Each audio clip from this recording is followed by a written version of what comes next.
Max Levine here from the law offices of Max Levine, here with video number 3 in our series on copyright law. As always, these videos are not legal advice. If you want help with your specific situation, come talk to a qualified attorney. So today we're talking about what's not protected by copyright law. And this is an important question for some of you, and I'll give you an example. So let's say you're a videographer and you're talking with a client and you come up with an absolutely amazing idea for a commercial for this client. And you're discussing it with that client and they agree it's going to make them millions upon millions of dollars. And they say, that's awesome, send me over your proposal. And you send over a proposal, and the proposal describes your services pretty generally, and it names a price tag. Now, all of a sudden, the client doesn't like that price tag, and they stop talking to you. And in fact, they hire another video production team, and that team makes a video for that client that's based largely on the concept that you discussed with that client. It's based on your idea, okay? Now the question is that copyright infringement? Unfortunately, in that case, the answer is no, for reasons that we're about to discuss. So it's really important that if you are making some things that copyright law does apply to, so for instance, videos are clearly something that are protected by copyright law, there may be stages or situations in your professional life where copyright law does not protect you. So that's what we're going to discuss today. Okay, so let's talk about things that are not protected by copyright law. In the example we just gave, one of the major issues comes up, which is that ideas themselves are actually not protected by copyright law. So if you watched our last video, which was pretty boring, you'll remember that copyright law only applies to original works of authorship that are fixed in a tangible medium of expression. Okay, that's kind of the golden rule of copyright. So copyright law applies to particular works, okay, particular things that are fixed in a medium of expression. So a particular novel, a particular video, a particular sculpture or photograph, okay? But it does not apply to an idea for a photo shoot or a video, or an idea for a sequel or a movie, okay? So concepts, photos, podcasts, solutions to problems, basic plot lines, things like that are not protected by copyright. Classic example, it's 2011, you go to a movie theater, you have to decide between watching Friends with Benefits or No Strings Attached. Okay, these two movies that come out at the same time. And it's a difficult decision. Number one, both of these movies are absolutely awful. And number two, they both have the same exact plot line. Okay, they start as friends and they both want to sleep with somebody and then it turns into something more.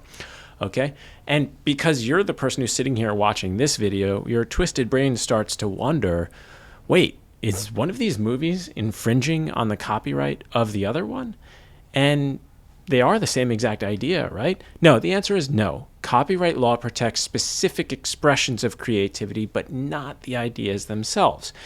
Because both of these movies are different original works of authorship, fixed in tangible mediums of expression, and because the originality requirement is so low, something we discussed in our last video also, you're now stuck with this awful box office decision, and whoever you pay to watch that crappy movie gets to keep that money. Okay, there's no infringement there because copyright law does not protect ideas themselves. Okay, so you got to be careful when you're talking about ideas with your potential customers. Your originality, those ideas themselves won't be protected at all by copyright law if it's just a conversation, and it really won't be protected much until you fix that idea into something concrete, like a treatment or a proposal with specific creative elements. And even then, if they do something with that, we're going to have to talk about how complicated that gets. But the bottom line is it's important to remember that your creative ideas themselves are not protected by copyright law. Similarly, copyright law does not protect facts or discoveries. Okay, those aren't things that you create. They're not original. They do not originate in you. They can't be protected by copyright law. So you may make a discovery, a scientific discovery, not going to be protected by copyright law. You may create a list of facts, a database. Those facts themselves, someone else can use them even if nobody else had access to them until you compiled them. The facts themselves, the information, is not protected by copyright law. Okay? It's important to know that physical objects that may embody your copyright themselves may not be protected by copyright law. Okay, so 2 examples. I write a book. I self-publish that book. You buy a copy of that book from me. I still own the copyright to that book, but you own the physical book. Okay, you get to use that, read that, resell it, but you don't get to copy that material in it and publish it. You don't get to write a sequel to my book just because you bought a copy of it, because I still retain the ownership of the copyright, the abstract material that is embodied in that physical object. Similarly, if you buy my painting or a copy of a photo that I took, you own the physical object, but unless we agree otherwise, you don't own the copyright to it. Okay, and that becomes very important in some cases. Another thing copyright law does not protect is useful articles. Okay, so copyright only protects creative elements, not functional things per se. And it basically only protects the creative elements if you can somehow distinguish them, separate them out from the function of the thing. Okay, to protect a functional thing, you're generally in the world of patent law. Sometimes you're not even there. But a good example is clothing design, where the creative element is usually inseparable from the function of the garment. That's generally not subject to copyright, and this is one of the reasons where you see knockoffs, even in the legal world, so frequently. And it's also one of the reasons why trademark law for logos is so important in the clothing realm.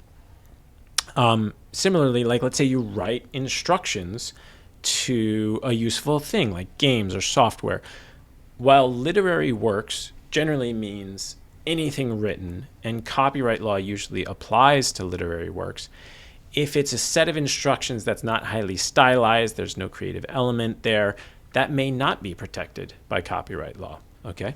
Again, though, the design of a lamp base can be protected by copyright because, at least theoretically, you can abstract out that design from the function of the lamp base, which is basically just to hold down the lamp, right?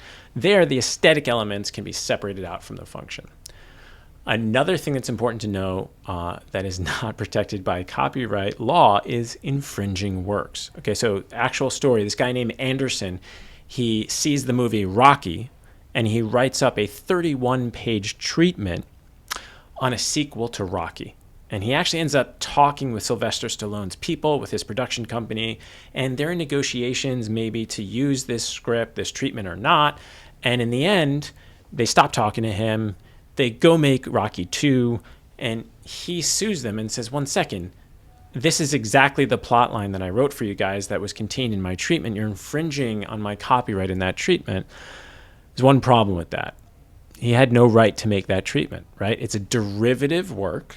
Sequels and treatments, a written treatment is a derivative work from the original movie Rocky. It's using the same characters, the same creative elements, and he didn't have a right to create that work. So when he sued, he very rapidly lost because his work was an infringing work, and copyright law does not protect infringing works. And finally, probably the most important thing you need to know is that copyright law does not protect your citing of Elvis. No joke, if you go to copyright.gov and you look for frequently asked questions, they have a little flyer on what does copyright law protect. I think the 10th or 11th question is, how do I protect my citing of Elvis? Copyright law does not protect citings. However, copyright law will protect your photo or other depiction of your citing of Elvis. No one can lawfully use your photo of your citing, although someone else may file his own photo of his citing. Copyright law protects the original photograph, not the subject of the photograph, which of course here is reincarnated Elvis. So stick with us. We're going to talk about some more practical elements of copyright law, including we're going to talk Turkey, what you really need to do to have copyright law on your side in our next video. So again, Max Levine with the law offices of Max Levine talking about copyright law.